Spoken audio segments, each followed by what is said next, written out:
రైతుల గురించి మాట్లాడుకునేటువంటి భాగ్యాన్ని పెద్దలు రాజశేఖర రెడ్డి గారు మనకి ఇచ్చినారు.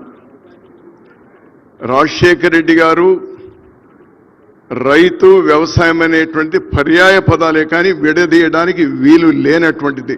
రాజశేఖర రెడ్డి వ్యవసాయము రైతు ఇస్ ద సేమ్. ముఖ్యమంత్రులుగా ఏ ముఖ్యమంత్రి అయినా కానీ ఆనాడు హుడా గారు కావచ్చు, ఈరోజు రేవంత్ రెడ్డి గారు కావచ్చు, ఉదయం లేవగానే ఫస్ట్ వాళ్ళ దగ్గర రిపోర్ట్ చేసేది లా అండ్ ఆర్డర్కి సంబంధించినటువంటి ఐజీనో లేకపోతే అడిషనల్ డీజీనో వచ్చి చేస్తారు. కానీ రాజశేఖర రెడ్డి గారి దగ్గర వీళ్ళెవ్వరూ రాకముందే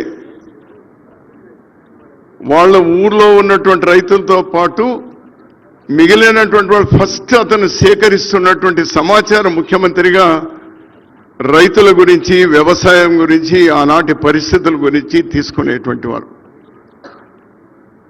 అంటే వ్యవసాయమే అతని విశ్వాస నిశ్వాస.